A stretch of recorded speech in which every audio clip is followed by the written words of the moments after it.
What do you guys want to learn? What did we do last Friday? I'm sorry, I don't remember what we did last Friday. My apologies. You're not my age. You're not allowed to forget. Only I can. Can we go over the lease agreement again? Because I was looking back at my form and there's a lot that I missed. What? The actual lease itself? I think I beat that to death. I mean, if you want to call me like Monday, you and I can go over it. Okay. Does that work?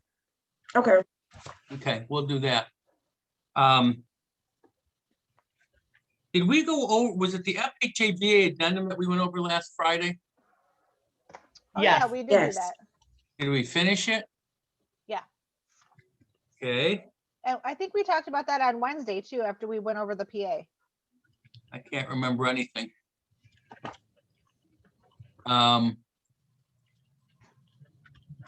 Warren cracks me up with that pose you got going on there. So Fridays are listings, correct? So let's go, honestly, let's go right into start the listing form again. Okay, so go to,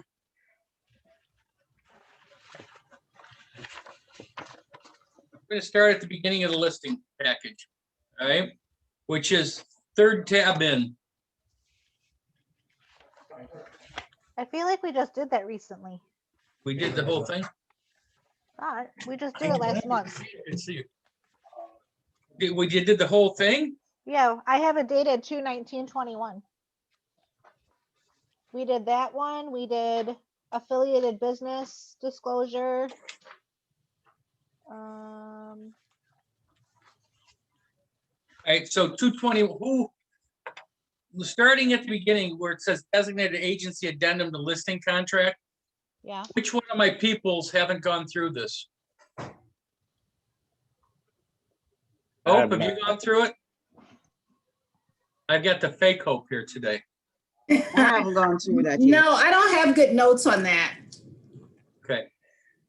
All right, so I want to start with that. We're going to start with designated agency addendum to listing contract. Oh, there's the real Hope. Good morning. Good morning.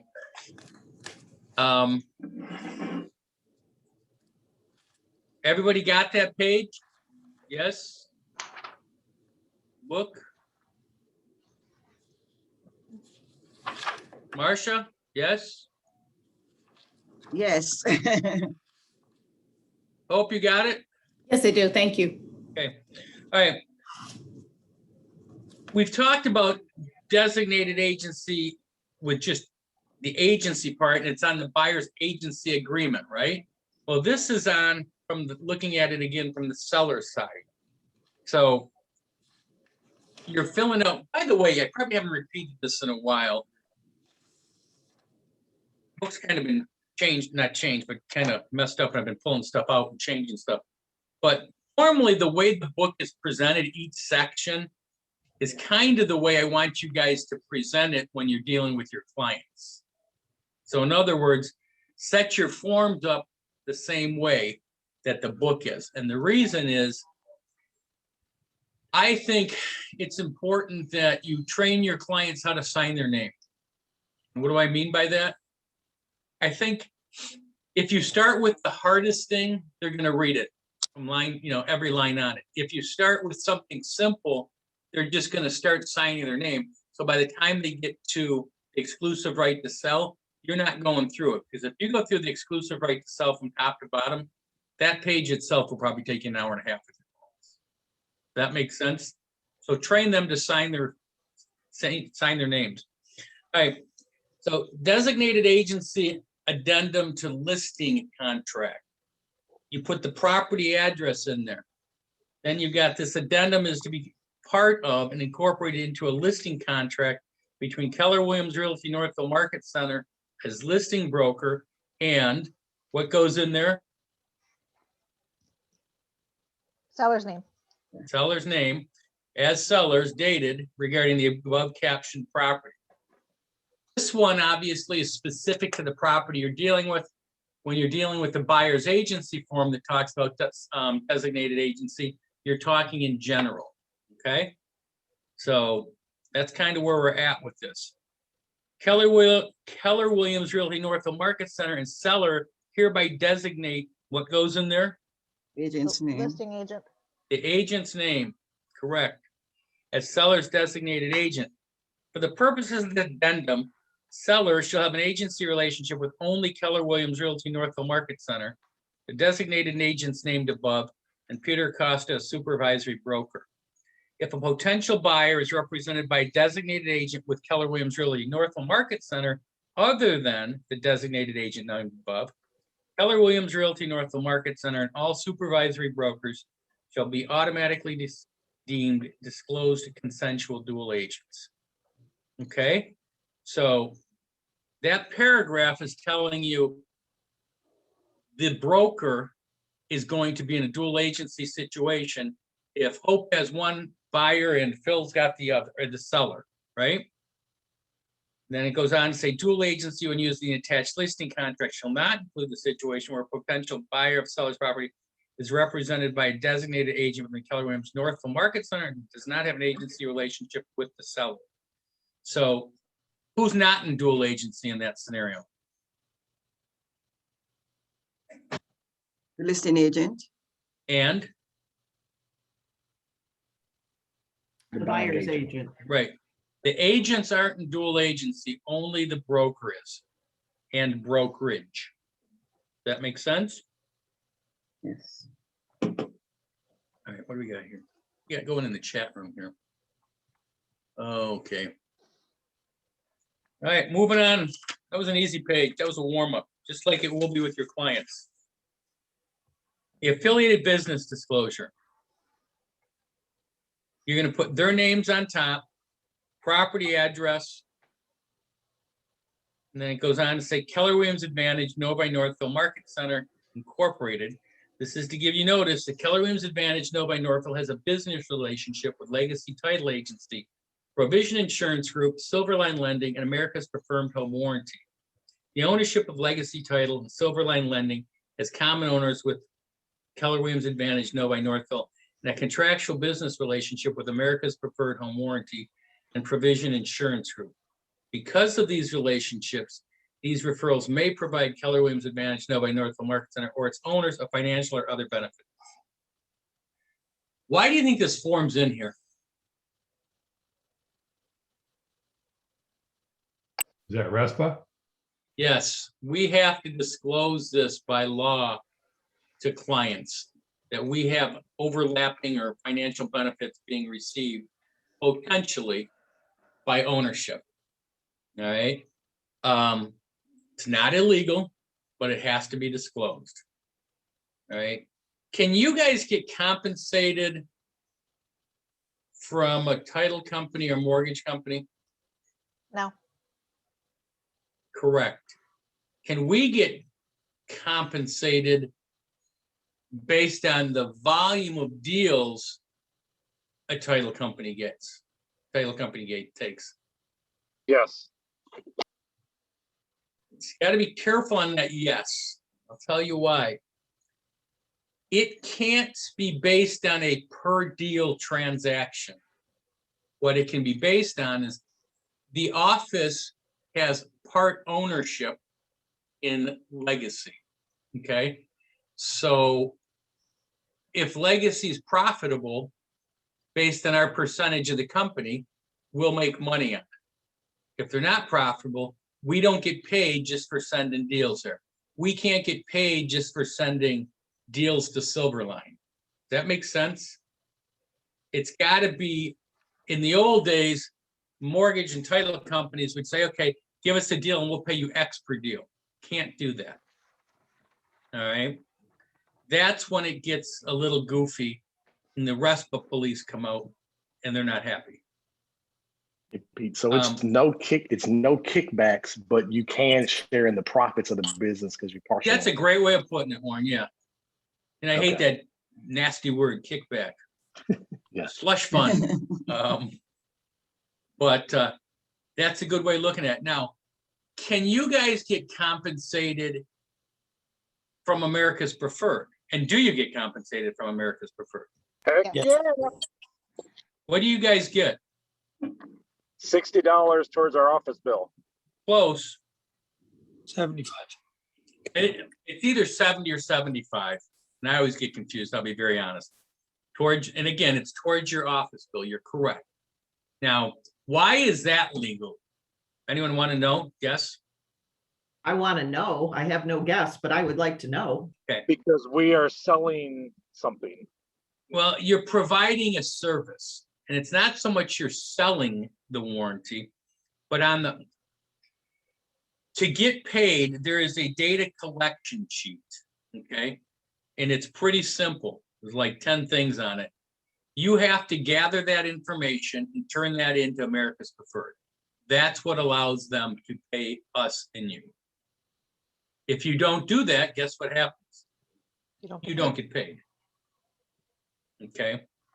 So it's like, what's the brand of the furnace? What's the brand of the air conditioning unit? Now, if you're representing a seller, okay, if you're putting it on when you're doing the listing, it's pretty easy to walk through the house, right? And write, Frigidaire, or whatever the questions are. Just do it up front. If you're representing the buyer, a good time to do it if you're selling it to a buyer would be during the home inspection. So, and it can all be done online. So it's pretty simple. Here's my motto. If I can do it, you guys should be able to handle it, because I am not technology. All right. So that's why you guys are allowed to get compensated on it. Now, how much is your office bill every month? Everybody, what's the basic office bill? $60. So if you had a deal going and you sold one home warranty, you wouldn't have a office bill. And when you guys start doing lots of deals and you're getting 2 and 3 deals a month, it's going to accumulate. I'm not going to say Carolyn won't pay it out. At some point, she may pay it out. However, if you're doing more deals, your office bill is going to go up a little bit because you're going to start needing more and more signs. Okay? So that's probably the variable that goes up on your office bill. If your bill, signs aren't that way anymore. I don't know how your office bill would go up anymore. Because I look at it's a little different. Copies, Color copies. color copies are probably a big one. But since nobody's ever in here, I don't think you're using the copy machine. All right. Legacy title services set forth below is an estimated charge or range of charges for the settlement service listed. You are not required to use the listed providers as a condition for the sale of the subject property. There are frequently other settlement service providers available with similar services. You are free to shop around and determine that you're receiving the best services and the best rate for these services. Legacy title agency settlement charges, and this gives you guys the cost from the seller and the buyer. All right, and you don't, okay, you're not adding all of these up like on the buyer side. You don't sit there and say 550 plus 200 plus 200 plus 35. You're getting one or the other here on some of these. Like it's refinance closing is 200. A cash sale closing is 200. It's not both of those. Okay. So, and that's come up to a lot of people have asked me that question. Oh my God, it costs us a lot for the, the buyer or the seller. No, you're not paying all of them. It's like you're choosing. If you're doing a mortgage, you're paying $550 for the closing. Right. So what I usually do, Pete, is when I tell my clients about it, I said we listed all the costs down here for a price comparison. If you want to shop around, these are what we charge for all these services. So depending on what you're going to use will depend on what your bill will be. Correct. And what you could do, very honestly, now that I think about it, is like for the buy side, and it's going to be a mortgage, you just highlight the ones that are going to be pertinent to the deal. So that way they know what's going on. All right. Any questions on that part? And these are estimates, right? Correct. They're usually pretty close on most of them. The wiring fee doesn't really change a whole lot. So they're probably pretty close. The one and it's not on here, which is kind of goofy. What's the biggest expense from a title company? Especially if you're on the listing side. Transfer, What do you mean transfer? transfer tax. Nope. No, I mean, that's one of the biggest ones. However, Title work, directly, what's that? title cost, the The title policy. actual, that's right, the actual title policy. And that's not really on here. Why isn't the title policy really, and it should be, and I don't know why it's not. I'm gonna have to, because maybe it's too variable. It's based off of what the sales price was. that's correct. And that one's bitten us in the butt before, because people think, okay, there's our cost. Then all of a sudden they're getting hit with the three biggest costs, Doug. You're right. You're right, is the title policy cost, the transfer tax from the state, and the transfer tax from the county. Anybody know what those are for the state? Oh, not off the top of my head, but it's roughly about 8% total. No, that's my total on everything. That's what. Who went, you guys, who's the, in pre-license, they teach you a very strange way of doing it. Isn't it like Okay. $4.13 for every $500 of the sale price? You're close. They, on the state transfer tax, they teach you 0.375 of every $550. And then on the county, they teach you 55 cents per $500. So I'm going to teach you a little different, and it's much simpler. And it's close enough that you might be off by dollars, maybe dollars. The state transfer tax is 0.75% of the sales price. So if you had a $200,000 sales price, how much would that be? I know. Someone got a calculator? 1,500? Exactly. $1,500. 0.75% of the sales price. The county transfer tax is $1.10 per thousand. So if you had $100,000 sales price, it'd be $110. Pretty simple. All right. Can you repeat that? Can you repeat that? $1.10 per thousand of the sales price. That's this county, and the state is 0.75%.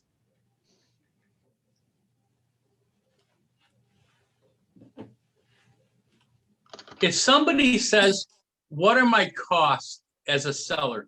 What's this going to cost me to sell my house? And you're sitting at the, let's say you could actually go out to eat with somebody, you were sitting at a restaurant, and someone said, hey, I'm thinking about selling. What would it cost me to sell my house? What would you guys say? Usually around 8%, just to be a rough guesstimate. Did a wise person teach you that? Yes, Who was that wise person? someone on this call. That's a genius. It's actually, it's pretty close to 8%. That's if, now when I say that, if you're doing a 6% commission, the total expenses should be right around 8%. That includes your commission. When you factor in all the other expenses, it's about 2% higher than that. Okay, so it's a total of about 8%. So if you're doing a 5% commission, then it's probably going to be around 7%. Does that make sense? Mhm. And when we get to do a seller's net, we'll see how close you guys are. So Pete, what's the actual number, without the commission percentage? About 2. 2? It's Okay. roughly 2%. And the three big ones, very honestly, are your state transfer tax, your county transfer tax somewhat, your title policy, and then it would be your commission. But, and your title policy, there is a chart that Legacy puts out that you can either get it from them or you can go to their app. I think they still have it. But there's not a scale, but a chart that tells you if you sold your house for X, how much title is going to be. Okay, And that that's- title is the same, right? Throughout the state, everybody charges that. title, that is correct. Title is set by whoever agency oversees them, insurance agency, whatever. So yeah, that's pretty similar. You're not going to have much variance there at all. All right. Any questions on that? All right. Next page, provision insurance. Keller Williams Advantage has a business relationship with Provision Insurance. One of these services they provide, is helping the client find out if there's been an insurance claim in the home on the past. This is called the Loss History Report. Provision Insurance will provide this report to clients for Keller Williams Advantage free of charge. If you would like to receive this report, please fill out the information below and the provision representative will contact you. Hey, Jess, are you on?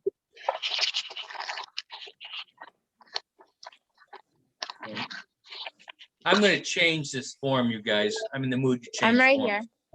All right, we need to change this form. Will you make a note? I keep saying that and I never do it. Yep. To get your free loss history report and insurance quote, please provide your contact information below and Provision Insurance agent will contact you. And it's got buyer's name and address. Has everybody stopped in and met our new girl from Provision? Yep. She is, she's far better than, let's just say she's much better than what we've had in the past. And she's working it. She's talked to a lot of agents about their own policies. She'll sit and talk to you guys, as all you need is your declaration page on your personally and your clients if you want to get your clients involved. And she can run it. She's going to tell you if she can save you money, or at least tell you if you've got the coverage you need too. Now, why would you want this loss history report? And when would you want it?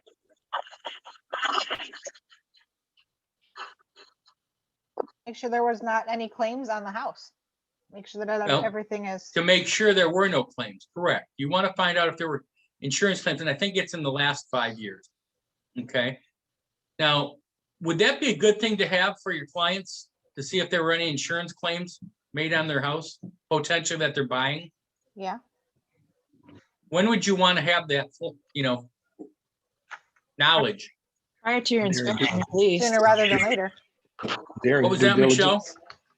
Prior to your inspection, so you can take it with you to your inspection, so the. Or cancel an inspection, right? Right.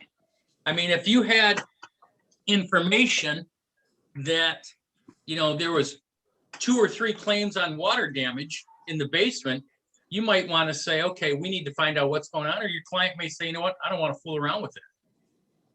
Or we need to find out what the problem was. So in reality, when you're thinking about writing an offer, or after you've written the offer, but before your inspection, it would be a good time to talk to her. Now, this can be done really quick. Right? So it's something you guys should be using all the time. If, they do want, what do you think Provision Insurance wants? They're going to get you that information, but what are they looking for? Contact information, like contacts to add to their database. Well, they would like to be able to sell them the homeowner's insurance, right? Yeah. And so there's nothing wrong with that. I mean, very honestly, people should really, homeowner insurance ain't cheap anymore. Yeah. That's something that very honestly, you should probably have 2 quotes on. And here's the crazy part. When most people look for their homeowner insurance, and let me phrase that. First time buyers, when do you think they're looking for their homeowner's insurance? When they're getting ready to close and they've got to have it. Exactly. literally the week before closing, because their mortgage rep says, hey, do you have your insurance? Because we need to have this all set. So they're scrambling around trying to find homeowners insurance the week before closing. Where in reality, this should be something that is done much earlier in the transaction. So it makes sense for your clients to at least talk to them to get it. Now, if somebody's got insurance, they're buying, selling and buying, they might have a relationship, but it certainly doesn't hurt for them to get another opinion on something. Hey, So, Pete, I yes, just want to add something. So I've had several conversations with Michelle. She's been super helpful. But if you guys have any questions about whether a property is in a flood zone, you can call her and she'll look it up for you. And she actually gave me the website so I can check it by myself. I don't have to call her every time I have a question, but she's been super helpful. So yeah, wanted to I throw really that out like there. her a lot. She's in here pretty much every day. So it works out pretty good. Like to get more and more business there. All right. Pete, do they offer a bundle with their auto and stuff? Yes, they do everything. Okay, perfect. When I say everything but health. They don't do health insurance. So, all right, acknowledgement. I've read this disclosure form and understand the Keller Williams Advantage. Northville is referring me to purchase the above described services and may receive a financial or other benefit as a result of this referral. We are not required to utilize any of the above noted service providers. Then the buyer or the seller signed this. Now, the one thing it doesn't really talk about on this is the mortgage. And some of you guys have heard me talk about this. Let's say Pat has a client that comes to him and says, hey, I'm ready to buy a house. Pat says, hey, okay, do you have a mortgage rep? And he goes, yeah, I went online and I've got ABC Mortgage. Pat goes, great. You go through the transaction and the transaction turns out to be the deal from hell. Yep. And ABC Mortgage sucked through the whole transaction. But what do they have to lose if it's a bad transaction? Maybe one deal, right? The deal that they're doing. If I have a loan rep and it's someone I use, and I've got two that I use pretty much all the time, you guys, in my 29 years, can count probably on one hand how many different loan reps I use when I have control. It's probably 5 or maybe I have 6 fingers. It might be 6. But what is it if they screw up? And this has happened to me. Now, normally, I'm going to stay with my loan rep forever until he screws up. If he screws up, what's he lose? Is he losing one deal? He's losing your future business that you Correct. bring to And him. if I'm doing 20 deals a year or whatever, he potentially is losing 20 deals. Okay. So now we have Silverline Lending. What if they screw up? What are they losing? If you guys all came to me and Rob and said, God, every deal we've had lately with Silverline is terrible. They have the potential, and I'm not sure how many deals a month they do for us, but let's just say, even if they're only doing 10 deals a month, that's 120, and I know it's a lot more than that. They could potentially lose 150 deals a year and get basically kicked out of the office, right? So who has more at stake here? What, the person that just brings in one person, deal to do Pat's deal, myself who has, a couple mortgage reps that do my deals, or Silverline that's doing the whole, trying to do the whole office. Why do I bring that up? Because they're going to do everything they can to not screw it up because there's so Exactly. much at stake. That is ABC Online doesn't care. I mean, That is they do exactly care, right. but they're not going to be known for being screw ups. Right, and that, you guys, and that's the point that I'm trying to get across. You should be using, and again, even if they've got somebody else they're using, it doesn't hurt to put them in front of Brent and the other people in his office to say, hey, let me quote this. Let me see if this is going to, if this works, if I can save you money or give you a better program. They're going to go above and beyond to make sure this goes smoothly. No, Hey, Pete, I have a question. yes. When potential buyers are shopping for lenders, the Mhm. one question I know I've gotten in the past is the inquiries and the hits to their credit report. So, Mortgages will not affect their credit report. okay, A mortgage inquiry won't. It's not like a credit card or a car loan or something like that. If okay, it's done in the same time frame, it's not going to affect their credit report.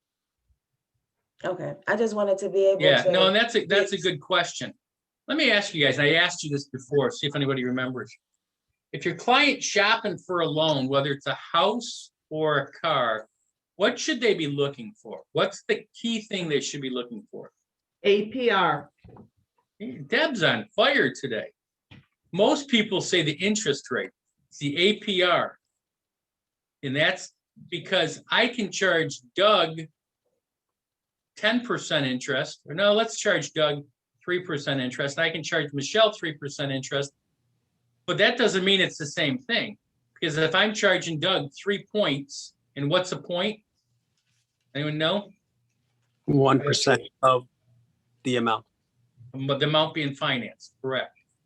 So if I charge, a $300,000 house, what's 1% of 300,000? 3,000. $3,000, right? So if I said I'm charging Doug 3%, or in 3% interest and 3 points, that's an extra $9,000 that he's getting charged. Whereas Michelle, just a straight 3%, she's paying nowhere near, or let's put it this way, Michelle might be paying 3.25% interest. And somebody who's just looking at interest rate might say, well, Doug's got a better deal, right? His is only 3%, but it's costing him $9,000 to get 3%. Correct. So got to be careful on things like that. All right. Hey, Pete, just a side note, going back to that, will it hurt your credit to have it pulled a couple of times? I just refinanced not too long ago. And I asked because I called several places.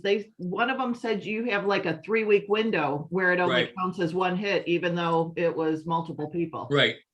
And I didn't know what the time frame was, but 3 weeks might sound right. I thought it was a little bit longer. I thought it was 30 days. So the idea is, if you're shopping rates, they're looking at this and saying, you're looking for one thing. You're not going to go out and open 10 mortgages, right? You're opening up one mortgage. So that's why there's a time frame in there. It doesn't affect it. That makes sense? Any questions on this one? All right, so customer fraud warning and acknowledgement. Anybody had their identity stolen? Oh, yeah. I had my credit card duplicated. Nice. Yep. They're not gonna get too far with my credit card. Look at laughed at now with credit card. I can only imagine it's a nightmare. Now, I don't think that's anything that any of us want to do. But worse, you guys, in some of these cases, there's wire fraud issues. Back in Pat, when you bought your first house, when was it? Be 82. And when you came to the closing, did you just bring a check, or were there you brought some money into the bank? Oh, you did a land contract. Yeah, it was too, land right? contract. I gave the guy a check for down payment. We were done until I closed it, until I paid it off. So it was like a couple of pieces of paper and here's a check, be on your way. The Right. good old days. One sheet of paper, basically. Things have changed dramatically. From that point, when I bought, my first deal, I bought my house in 84, I believe it was, something like that. You signed a few papers and went on your way, but you brought in a personal check for your part of it, and the mortgage company, the mortgage company that was funding you had a check, and you went on, they went on their way.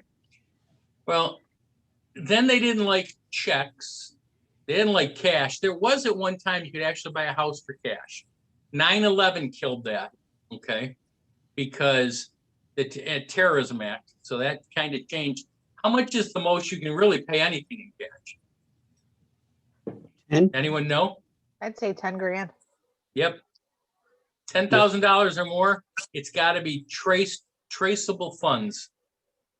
So even buying a used car, if you bought a used car for cash, you can't go to the piggy bank and bring out 10 grand. Then it became, people had their certified funds from the bank. And what do you think that problem? What happened there? They didn't have the money to cover it. You mean Nope, letter- What's that? Was it letter of credit is what you're referring to? No, it's an actual, let's say at closing, I would bring in a check from, cashier's check from the bank to cover mine. So I'm guessing that would lead to, it's possible to fake that. How'd they do that? What's this? My phone. Does anybody use their phone to deposit checks now? Oh, you can. Yep. So that's what was happening is people would get a check from the bank, redeposit it, and then come to the closing with a check that was no good. So then they went to, once they got caught onto that one, then it was everything is done by wires in most cases. If it's over, the bank will let you bring, when I say the bank, the title company will let you bring in a certain amount. Some banks or some title companies, it might be $15,000. Some might be a little bit more. But if it's any more than that, it's coming in a wire transfer. But what happens with the wire transfer, the bad guys have gotten a hold of that. What do you think they do there? They call you ahead of time pretending to be the bank. Or worse yet, they hack your email. And it's your emails that are getting hacked, you guys. I was just talking to Steve Saffron, who's not on here, but he's on a lot. We were talking about that yesterday. He's had it a couple of different times where his clients, that what people will do, they'll know that Doug's an agent and they see his email, right? And it might say doug@kw.com. The hackers know that's a real estate agent. They're not stupid. So they hack your email, they know a closing's coming, and then they'll call Michelle or email Michelle and say, hey, the wiring instructions have changed. Send it to this account. People send it to that account, that's where that money goes.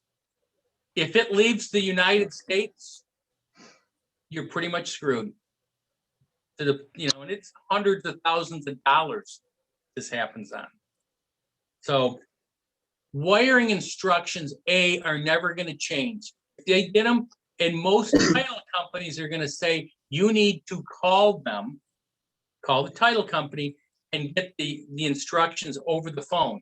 Now, don't look in, let's say there's an email that says, okay, the wiring instructions changed. Don't go by what's in there. What do you think those are going to be? A bogus phone number to go with the bogus email? And I got to tell you something. This was pretty prevalent about 3 years ago, then calmed down, but it seems like it's picking back up. These email addresses that they use, let's say Doug's is doug@kw.com. It might be, that's the legit one. The bogus one that they want to, they're communicating with might say Doug with 2 G's on it, that you don't even notice that it's a bad, an email. In a way that money goes. Yes.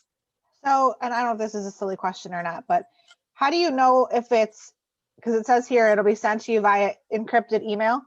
How do you know if it's encrypted or not? Like, will it look different? Well, the encrypted email will be, usually there's going to be a couple of emails, one giving you a code to get into the encrypted email, and then you have to get in there. There's only a couple title companies I know that are using encrypted emails. They were supposed to all use them, but I don't think they do. In most cases, they're going to say, call the title company. Okay. Yep. That's probably the safest way, that you're calling the title company and getting the information. Okay. Ahmed, were you going to say something? Also, Pete, I got a question. I've had folks that I've dealt with, buyers, they said, I don't want to communicate with you on this kind of, email system that you have, either Yahoo or KW. Do you have something that you secure recommend? Email? Yeah, secure email. Hey, I don't go to the bank on this one with me. there's some type of secure, and I don't know how it is or what it is. I thought we had a secure email, and I don't know that it is. I thought our KW accounts were, but I don't think a Gmail is a secure account. Okay, so I'd have to find out about that. But I get where someone's coming from. If I'm wiring a lot of money, I would say, you know, Mohammed, here's the number for Legacy Title. Call them, and you give them the number that you have, and let them talk to somebody directly there and let them give them the information. So Right. it's sad that we have to worry about it. Unfortunately, we do. And it has been prevalent this past 12 months. There's been a couple of cases.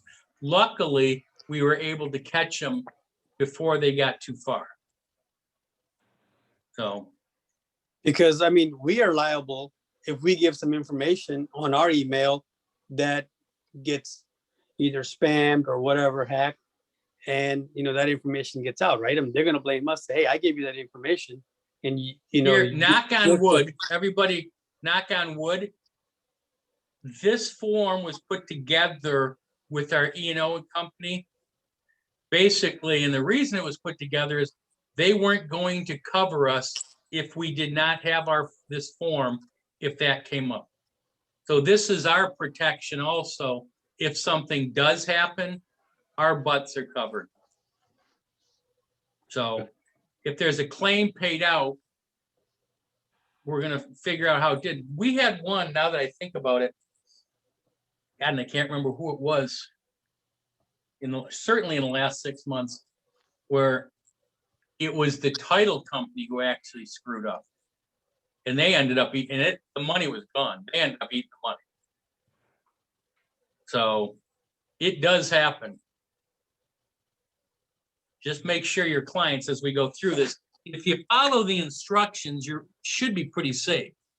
As a result of numerous email, text, and social media message scams, funds that are to be wired have been targeted, in some cases stolen. The scams involved authentic looking yet false wiring instructions appearing to be from title, mortgage, or real estate companies. If these false wire instructions are followed, the funds divert to the criminals. Never transmit non-public information such as social security number, bank accounts, or routing numbers, credit or debit card numbers, or wire instructions by electronic communication. If you're sending wire instructions as a seller, verify that the correct instructions were received by known representative, the intended recipient. Emails that attempt to include fraudulent wire transfers are common and may appear to come from a trusted source. Wire instructions should be sent to you via encrypted email by your title or mortgage company only. If encrypted email is not available, wire instructions should be delivered by hand, telephone, USPS mail, or overnight carrier. You guys, one of the good things about Legacy, guess what you can do? Walk into the office and get their wiring instructions. Doesn't have to be in an email. Go down the hall. Before you wire funds to anyone, including your title company, lender, real estate agent, or lawyer, personally call them at a number you obtained on your own to confirm that the transaction is legitimate. Do not use telephone numbers used in the email. If you receive an electronic communication directing you to transfer funds and provide personal information, even if that electronic communication appears to be from Keller Williams, do not respond to it and call your salesperson immediately. Be especially wary of change in wire instructions. Wire instructions rarely, if ever, change. And I'm telling you, I would go with if ever, not rarely. Immediately notify your banking institution if you are a suspect or suspect you are a victim of wire fraud. You understand and acknowledge receipt of this notice will hold Keller Williams advantage in its salespeople, employees, and affiliated harmless of any loss related to the undersigned failure to adhere to these instructions. So we're telling them what to do. You can't hold their hand, can you? So, but you can protect yourself, and that's what this is about. Make sure you protect yourself. Any questions on that one? So Pete, Yes. if a title company does screw up a wire transfer, you're basically saying it's no need to worry because the title company will cover it, correct? If you can prove they screwed up. Well, my Okay. clients don't have money in their account. But that doesn't mean they screwed up. You Well, could have no. screwed up. Whoa, right? whoa, not me. Your email gets hacked. Is it the title company's fault? It has nothing to do with email. It was done in person. And then the other title company was supposed to wire it. It's been 2 days and they haven't received anything. So I'm checking in on it. I was just curious if if something was Stuff like that, that money is going to show up. I can tell you that. Unfortunately, when we're doing, you guys, I'm going to give you some tidbits on what to do and what not to do as a real estate agent. A, don't schedule closings for 4 o'clock on a Friday afternoon. Don't schedule closings for 4 o'clock on the last day of the month. That's just dumb. I mean, that's the best way to put it, especially if there's, let's put it this way, if there's going to be occupancy in the house. So Pat's selling his house and he's got 30 days occupancy. What's the rush to close on a deal at 4 o'clock on a Friday? Now, if Pat doesn't have occupancy, okay, and he's moving out, or Pat's already out of the house, here's a perfect weekend. Pat, you already moved out. You're closing on your house. You're the seller.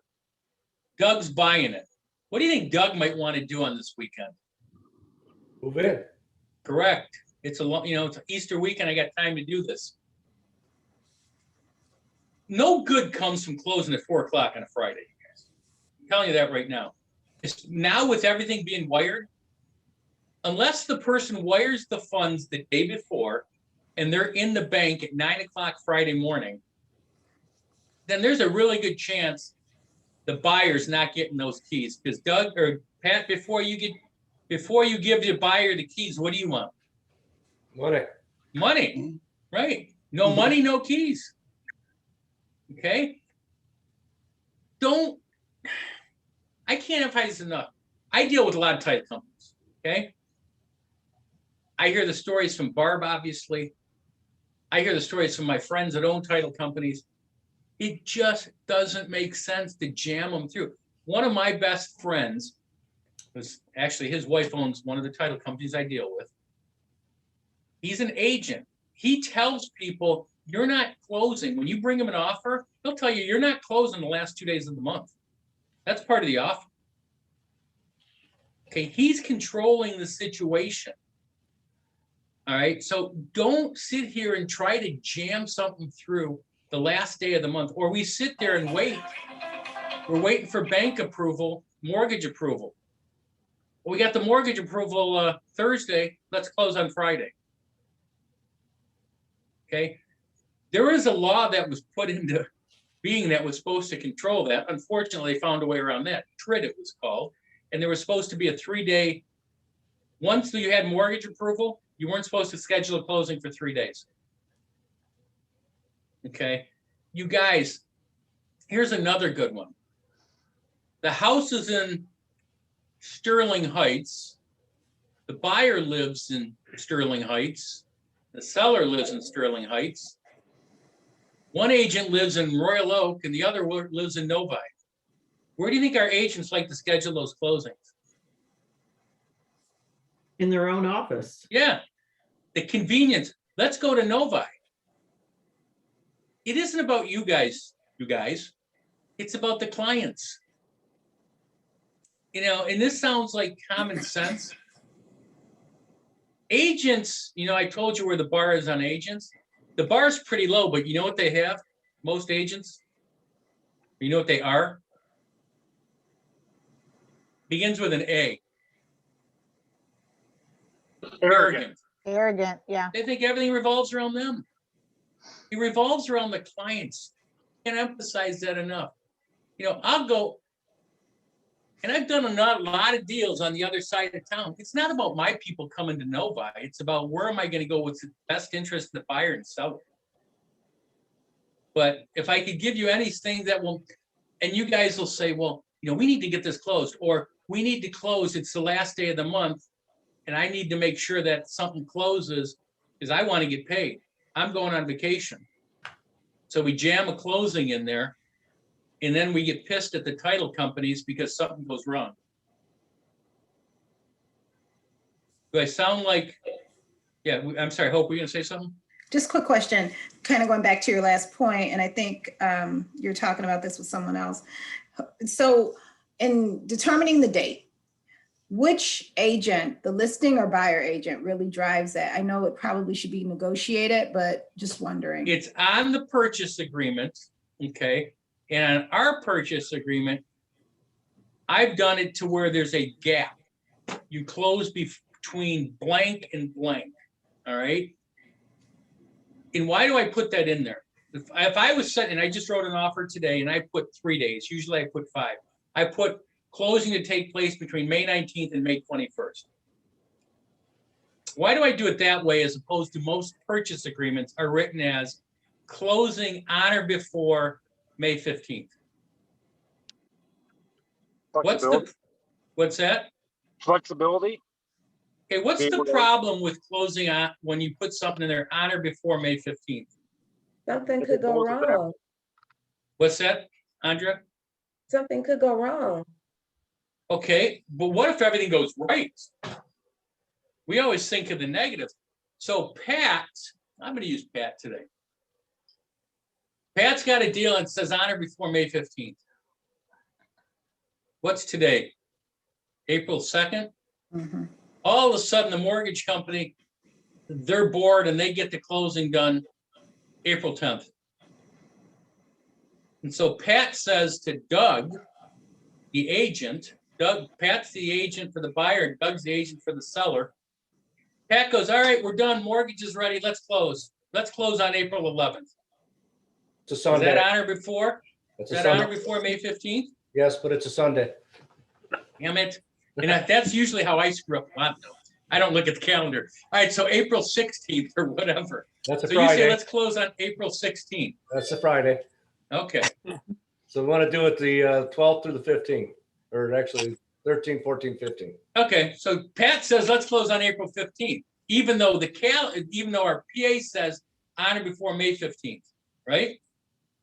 But the buyer, no, the seller may not be ready to Right. move out. The seller says, screw you, I'm staying till May 15th. I got work, I got a lot of stuff that I got to do.